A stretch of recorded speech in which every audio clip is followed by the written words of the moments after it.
So hello everyone, welcome back to my channel STR chemistry.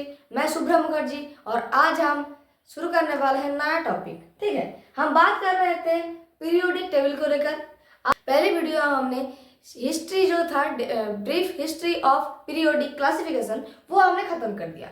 आज से हम शुरू करेंगे modern periodic table. Modern periodic table जो कि हम आज भी हम उसी के बेसिस में पढ़ रहे हैं, उसी को बेस मान के हम अभी चल रहे हैं। ठीक है, तो जो पीरियोडिक टेबल हम यूज करते हैं, हम देखते हैं, हम पढ़ते हैं, उसी के बारे में आज जानेंगे। तो पीरियोडिक टेबल जो आया था, मॉडर्न पीरियोडिक टेबल, वो एक लॉ के तहत आया था जिसको कहते हैं मॉडर्न पीरियोडिक लॉ। और वो लॉ क्या था? हेनरी मोजले ने। हेनरी मोजले ने मेंडलीव पीरियोडिक लॉ, एक लॉ था मेंडलीव का भी, जिसको कहते हैं मेंडलीव पीरियोडिक लॉ, जिसके तहत मेंडलीव पीरियोडिक टेबल बना था। और उसको थोड़ा सिंथेसाइज करके इन्होंने और उसका नाम दे दिया मॉडर्न पीरियोडिक टेबल। तो चलिए स्टार्ट करते हैं मॉडर्न पीरियोडिक टेबल करेंगे मॉडर्न पीरियोडिक टेबल को लेकर। तो मॉडर्न पीरियोडिक टेबल में एक लॉ था जो कि मॉडर्न पीरियोडिक लॉ, वहां पे कहा गया था द फिजिकल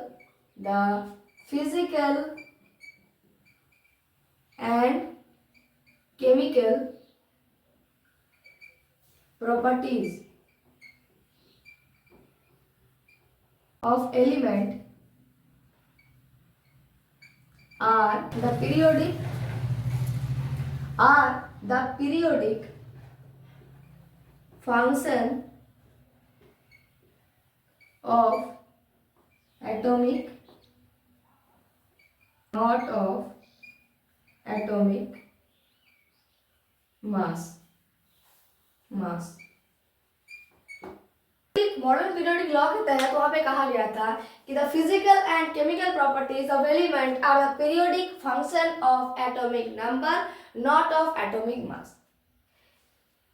मेंडलीव ने उनके पीरियोडिक टेबल में जो उन्होंने जो लॉ दिया था, मेंडलीव पीरियोडिक लॉ, वहां पे एक गलती कर दिया था। उन्होंने क्या बोला था कि the physical and chemical properties of element are the periodic function of atomic mass. उन्होंने नहीं कहा था एटॉमिक नंबर, और इन्होंने बोला कि एटॉमिक नंबर जो कि है function of physical and chemical properties in A periodic table. एक एलिमेंट का फिजिकल और केमिकल जो प्रॉपर्टीज है वो एटॉमिक नंबर का फंक्शन है, ना कि एटॉमिक मास की। ये क्या कहना चाहती है, इस लॉ में क्या कहना चाह रही है, वो हम अच्छे से देखेंगे। मेंडलीव ने बोला कि एटॉमिक मास के तहत हमारा पीरियोडिक टेबल बना है। एटॉमिक मास जैसे बढ़ता जाएगा, एटॉमिक मास बढ़ता जाएगा और प्रॉपर्टीज जो है वो डिफरेंट होता जाएगा। और सर्टेन रेगुलर इंटरवल के बाद जो एटम आएगा, फर्स्ट एटम के बाद, मतलब जैसे कि एक एटम यहाँ पे है फर्स्ट ग्रुप में, यहाँ पे लिथियम है, और सर्टेन रेगुलर इंटरवल के बाद यहाँ इसके नीचे आ गया सोडियम, लिथियम के नीचे आ गया सोडियम, और इन दोनों का जो प्रॉपर्टीज है, फिजिकल और केमिकल प्रॉपर्टीज, वो हो जाएगा सेम। और इन्होंने बताया कि पीरियोडिक टेबल में इन्होंने क्या करा, एटॉमिक मास के तहत इन्होंने टेबल बनाया और एटम को वहां पे रखा टेबल में। तो इन्होंने आगे बोला कि नहीं, एटॉमिक मास नहीं, एटॉमिक नंबर के तहत वो टेबल बनेगा। अब कैसे बनेगा, क्या बनेगा, आप देखिए मेंडलीव ने क्या बोला था, एटॉमिक मास। ओके, ठीक है, एटॉमिक मास क्या है? एटॉमिक मास जब बढ़ता जाएगा, किसी भी एलिमेंट का जब एटॉमिक मास बढ़ रहा है, देखिए एक छोटा बॉल है, एक छोटा बॉल का मास कितना होगा? कम होगा। और जब भी उसका मास बढ़ेगा तो वो किस में हो जाएगा? एक बड़ा बॉल में कन्वर्ट हो जाएगा।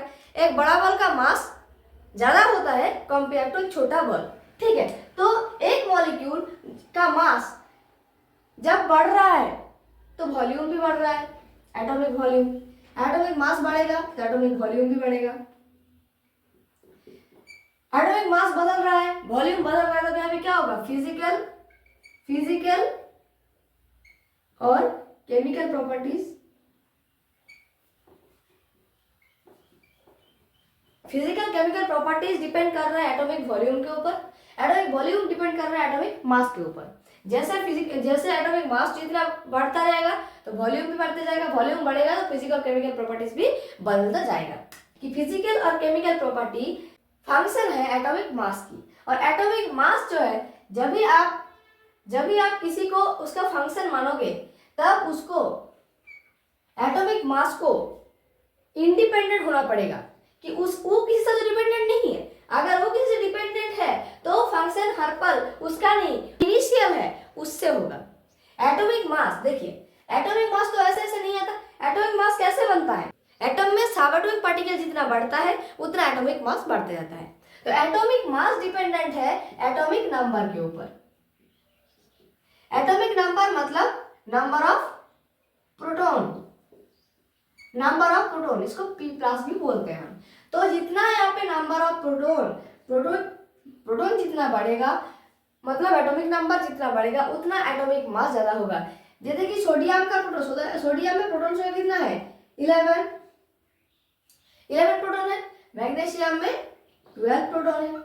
तो जहाँ पे 11 प्रोटॉन है वहां पे जो एटॉमिक मास होगा 12 प्रोटॉन में उससे ज्यादा एटॉमिक मास होगा, उससे ज्यादा एटॉमिक मास होगा मतलब सोडियम से मैग्नीशियम का साइज भी बड़ा होगा, मतलब वॉल्यूम भी उससे ज्यादा होगा, देन उसका फिजिकल केमिकल प्रॉपर्टीज भी अलग होगा। तो हम कह सकते हैं मोज़ले ने यही कहा था कि फिजिकल और केमिकल प्रॉपर्टीज डिपेंड करता है एटॉमिक नंबर में, ना कि एटॉमिक मास में, क्योंकि एटॉमिक मास भी डिपेंड करते हैं एटॉमिक नंबर के ऊपर। ठीक है, तो इसी के चलते हेनरी मोज़ले ने बोला कि एटॉमिक फिजिकल और केमिकल प्रॉपर्टीज जो है एटॉमिक मास में डिपेंड नहीं करता है, एटॉमिक नंबर पे डिपेंड करता है। तो यही था मॉडर्न पीरियोडिक लॉ, जिसके तहत हमने आज जो पीरियोडिक टेबल आया है वो हम पढ़ रहे हैं, वो हम देख रहे हैं। तो इसके तहत जब हुआ तो वहां के क्या किया, आज हम देखते हैं कि एटॉमिक नंबर के ऊपर हमारा पीरियोडिक टेबल बना हुआ है। जैसे कि यहाँ पे फर्स्ट में है hydrogen 1 number, helium 2 number, lithium 3, beryllium 4, boron 5, carbon 6, nitrogen 7, oxygen 8, fluorine 9, neon 10। ठीक है, उनमें से हीलियम, नियॉन, ये जो है 18 number group, 2 number group fluorine, neon, sodium 11, magnesium 12, aluminium 13, silicon 14, phosphorus 15, sulphur 16, chlorine 17, argon 18। Okay, तो ऐसा करके हमारा आज का पीरियोडिक टेबल जो है वो एटॉमिक नंबर पे बेस्ड। देखिए ये सब है एटॉमिक नंबर, और atomic number is equal to number of proton. जो जितना नंबर ऑफ प्रोटॉन रहेगा उतना नंबर ऑफ, वही है एटॉमिक नंबर। तो आज के डेट में जो पीरियोडिक टेबल हम देखते हैं वो हेनरी मोज़ले ने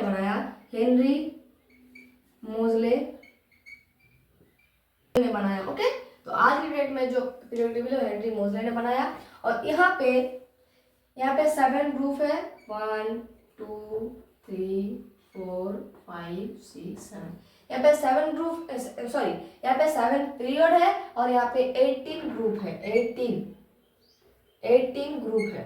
ठीक है, हमारा मॉडर्न पीरियोडिक टेबल में 18 ग्रुप है और 7 पीरियड है, और लास्ट में जो है लैंथेनाइड और एक्टिनॉइड जिसको हम कहते हैं F ब्लॉक एलिमेंट वो है।